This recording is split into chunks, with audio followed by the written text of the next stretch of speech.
Hello, my name is Leonard Harper. I am the Director for Christ Prison Fellowship, sponsored by Churches of Christ. God has a long history of working with and loving downtrodden people. For example, we read about Joseph as a prisoner in Egypt in Genesis chapter 39.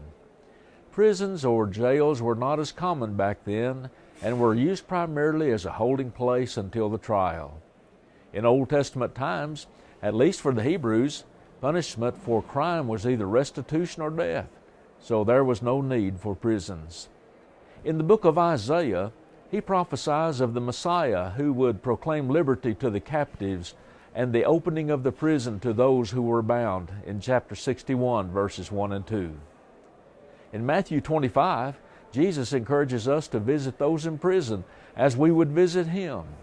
The Hebrew writer said, "Remember the prisoners as if chained with them," in Hebrews chapter 13, verse 3.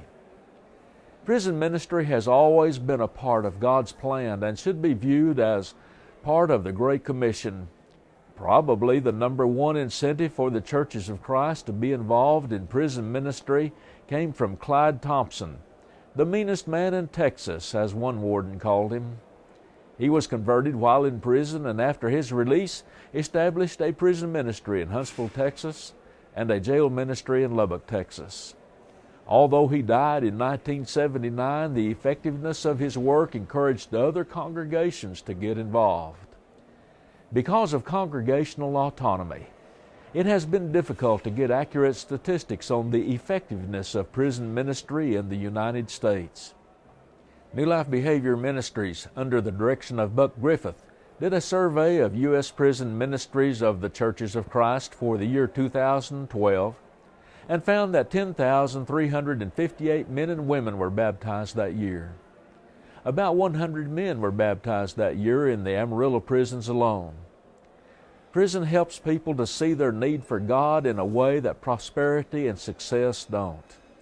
One of the brothers in Christ that worshiped with the church family on the Nathaniel J. Neal unit was called Oklahoma. He was a brother in Christ that due to sin found himself in prison. We ministered to him and eventually his parole came through. Today he's living in Oklahoma City and working in the merchandising business, a faithful member of the church. There was another brother that we called the Little General. He had never attended church or read the Bible before he came to prison. He said coming to prison probably saved his life. One Sunday afternoon, I had the opportunity to baptize him into Christ. He faithfully attended our worship service and was a good student of the Bible. 2 years later, he was diagnosed with cirrhosis of the liver. He died a faithful child of God while in prison. It was a privilege to minister to both of these godly men. One of the greatest ways to reach the lost is through our prisons. We can make a difference. You may be asking, how can I be involved in this ministry?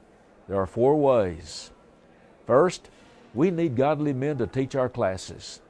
There is no greater thrill than to watch a student grow in his knowledge of God.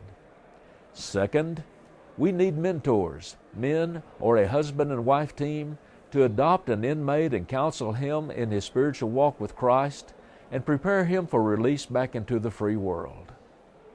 Third, we need funding for Bibles, for class materials, and also to assist men that are released back into society with rent and utilities, clothing, finding employment, transportation, just to mention a few of their needs. Fourth, we covet your prayers for this ministry. I would love to visit with you personally about becoming a part of this great ministry.